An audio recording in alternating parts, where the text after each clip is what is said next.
তুমি কিন্তু পাহিক কোনোদিন কষ্ট দিবা আৰু মাক যে নাই তাইক তুমি যে জানাই মোৰ আগৰ গোটেই কথাখিনি মই তোমাৰ লগত কৈছো গতিকে চাবা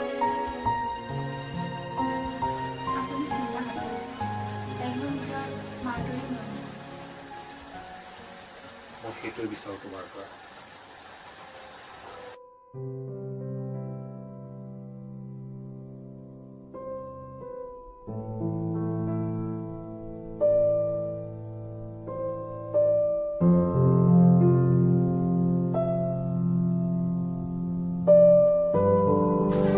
ৰঞ্জু ৰঞ্জু পানী গ্লাছ লৈ আহিবাচোন।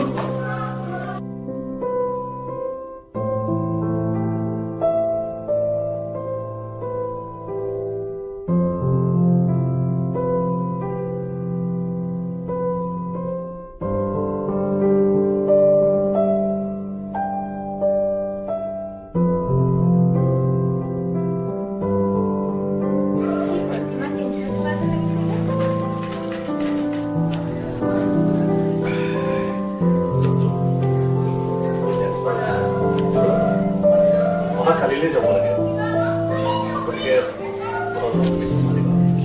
আৰু মাজুলী ভালদৰে চলা তাই যাতে একো অসুবিধা নাপায় আৰু কেতিয়াও যাতে তাই মালিমা দৃষ্টিৰে নাচায়।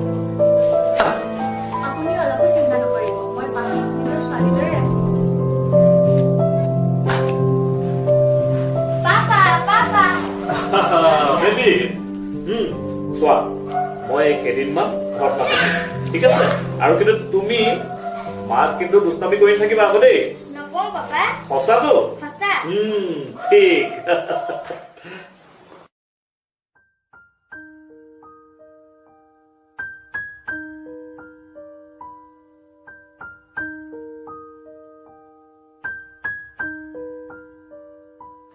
মামা মই খেলিবলৈ যাওঁ দেই। নোৱাৰ, এতিয়া কিয় খেলিবলৈ যাব লাগে?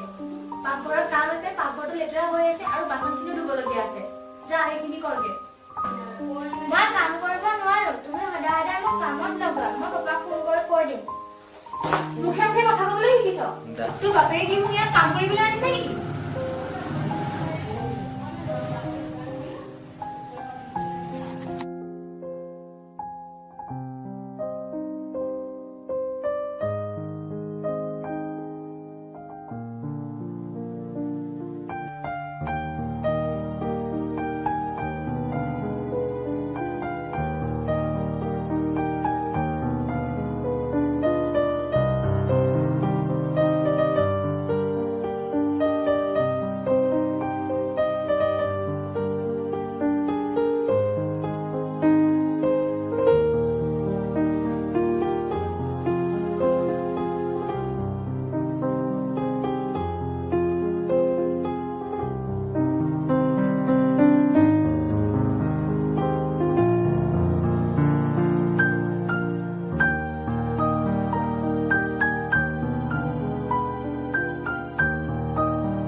ইয়াত তুমি মোবাইল টিপি বহি আছা পাহিয়ে ইফালে তাত কাম কৰি আছে। মই তোমাৰ কথা সকলো শুনিছো, তুমি পাহিক কিমান কষ্ট দিয়া। তোমাৰ অকণো লাজ লগা নাই? মই তোমাক বিয়া কৰাইছিলো একমাত্ৰ পাৰ্টিৰ কাৰণে, যাতে পাৰ্টিৰ জীৱনটো সুখ হওক, আৰু তুমি সদায় নাই ওলা তুমি ঘৰটো লগাই চাই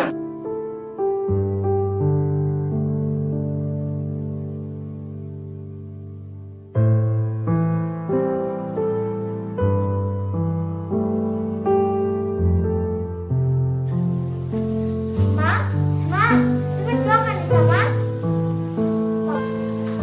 পাপা কোৱা এই মা কেনেকুৱা মই মোৰ মাক ঘৰতে হেৰুৱাইছো এজনী মাক মই হেৰুৱাব নিবিচাৰো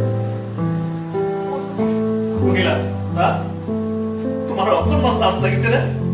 যিজনী ছোৱালীক তুমি তোমাৰ নিজৰ ছোৱালী বুলি ভাবিব নোৱাৰিলা, সেইজনী ছোৱালী আজি তোমাক নিজৰ মা বুলি ভাবিছে। গতিকে অকণমান শুধৰণি হোৱা।